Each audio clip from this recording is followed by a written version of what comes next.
punto pong ito mga kapuso, makakausap natin ang nangungunang sa mga kandidato sa pagka-presidente live mula sa lalawigan ng Tarlac sa pamamagitan ng hologram ng eleksyon 2010, si Senador Noynoy Aquino. Magandang gabi po, Mr. Senator. Si Mike Enriquez at Mel Tiangco po ito. Senador, magandang gabi po. Magandang gabi rin, Manong Mike.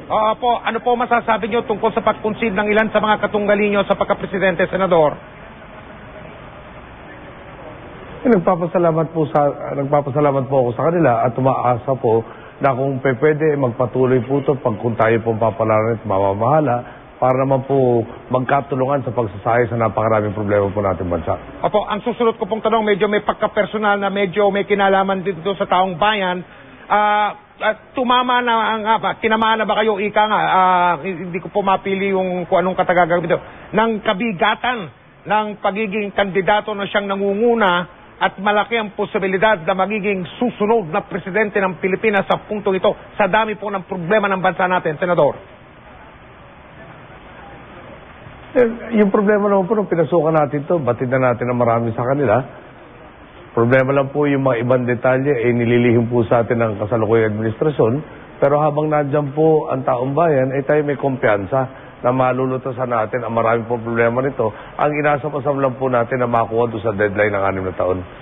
Okay, Senador, meron ba kayong balak na baka sakali lang ito na pahimasukan itong nagaganap ngayon sa pagitan po ni Makati Mayor Jojo Marbinay at ang inyong katambanan si Senador Marawas sa kandidatura sa pagka-vice presidente, Senador? Pahimasukan tayo po walang kakayahan na maghimasok po sa kanila. Pero kapartido ko po si Marojas, kaibigan ko, partner ko po, natural po, susubukan natin lahat ang magagawa natin maproteksyonan ang kanyang mga boto po. Inaasahan nyo bang magiging ganitong kalaki ang agwat ng boto ninyo at nung ibang mga katunggalin ninyo, Senador? Yung huling survey po na namalas natin, tila doblado ang numerong nakikita natin. Inaasam-asam pa natin na sana maabot po yan para naman klaro yung mandato mula sa taong bayan at talagang mas madali na po na pag inaayos na natin ang mga masulirin ng ating bansa. At sa palagay ninyo, bakit kayong napili ng nakakaraming Pilipino?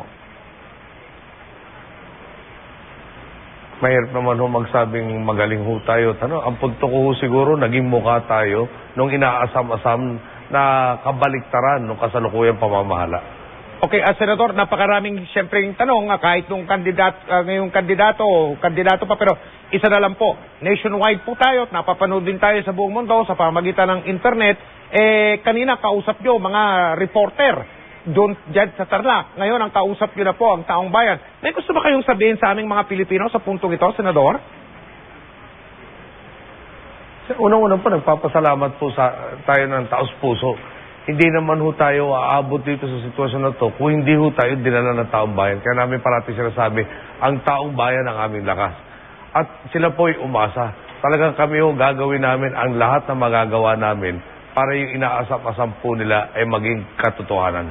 O sige po, Senador, gusto ko sanang tanungin kayo tungkol sa kung ikakasal ba kayo habang presidente kayo, no? Pero alam ko naman, hindi nyo sasagutin salamat, Senador. Oy, magandang gabi po sa inyo. Ito po. Ganda rin po, Manong Mike. Sige, isa pong hirit. Nakarinig na ba kayo kay Barack Obama, yung presidente ng Amerika? Sa kasalukuyan, hindi pa po. At saka yung telepono rin ko, umabot ng 400 text po ang sinagot ko. At meron po siguro 200 na bagong pumasok. Baka ho napuno na rin po yung linya. Opo, ewan ko kung may telebisyon kayo dyan sa kinaroroonan nyo. Gusto ko pong malaman ninyo na kahit yung si Obama hindi dumaan sa ganito, naka-hologram po kayo ngayon dito sa GMA. Anong pakiramdam nyo ngayon sa punto ito nag-uusap tayo? At kayo na nga lumalabas na lamang sa pagka-presidente, Senador. Siguro kailangan pag-aralan ko po kung paano humarap sa isang hologram dahil parang istatwa ho yung nakikita ko ngayon. Gumalaw kayo. Kaya naman sa taong bayan, baka magdudo silang file photo na po ito. Opo, galaw yung kamay nyo ng konti para malaman nila talagang kayo yung nandyan at nakatindig at nandyan kayo sa Tarlac, Senador. Sige po, salamat po ulit at magandang gabi po sa inyo. Sige po.